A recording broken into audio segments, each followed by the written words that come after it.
Salut, c'est Thibaut. Aujourd'hui on se retrouve pour déballer et tester l'iPhone 5. Je vous avoue qu'en réalité je vous ai pas attendu avant de le déballer, de le tester un peu. Ça fait 4 ou 5 jours que je l'ai et j'avais envie de vous donner un avis plus objectif. Alors la bestiole elle est juste là, on va comparer les boîtes.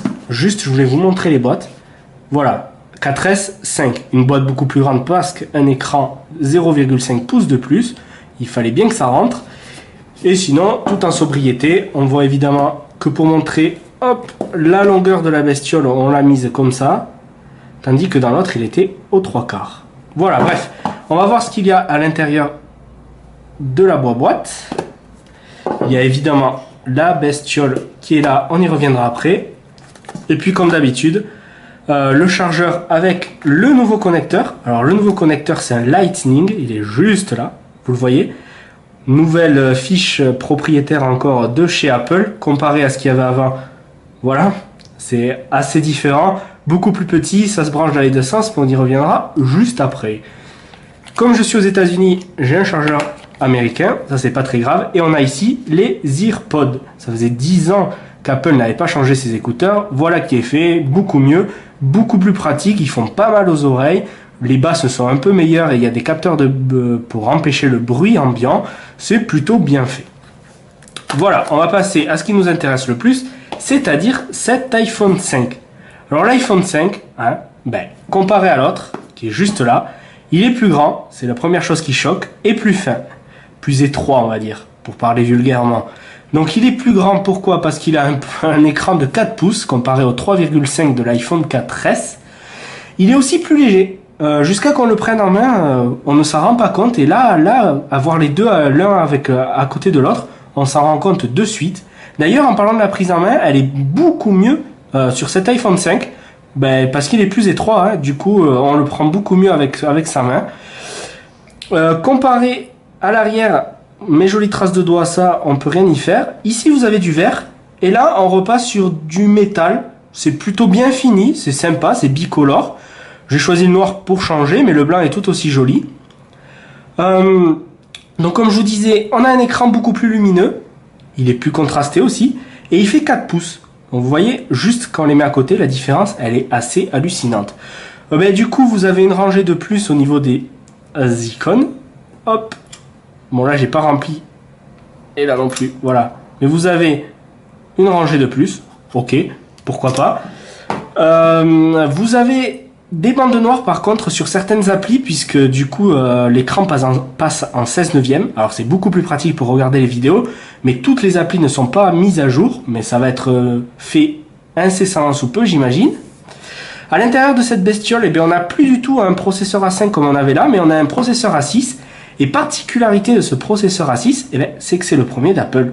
Apple l'a fabriqué tout seul et n'est pas passé par un sous-traitant. Alors sur la keynote et tout ça, on se voyait pas vraiment, on se rendait pas vraiment compte, de la rapidité, mais c'est beaucoup plus fluide avec cette puce à l'intérieur. C'est quand même assez incroyable. Je vais pas vous montrer parce que sinon le test va être assez laborieux, mais c'est beaucoup plus rapide, beaucoup plus fluide et c'est donc beaucoup plus sympa. Hop, si on revient sur les caractéristiques techniques, on va commencer par l'arrière. Vous avez un capteur 8 mégapixels. C'est le même, sauf que la puce A6 fait que en basse luminosité, je dis n'importe quoi, là les photos sont beaucoup plus claires, donc c'est plutôt pas mal.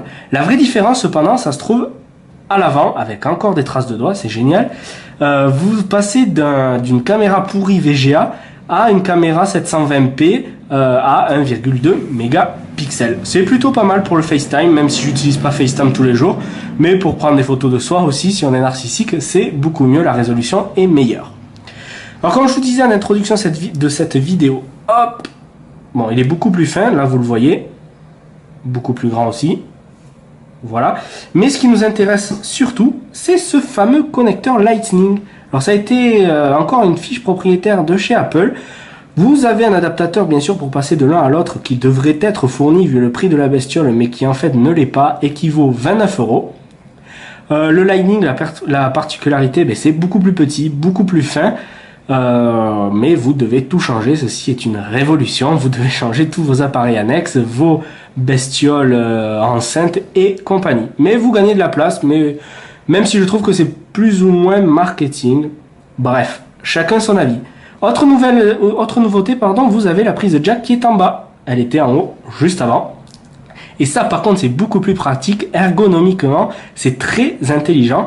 Parce que quand on regardait des vidéos ou on écoutait de la musique, on avait ce saleté de câble qui passait devant notre écran.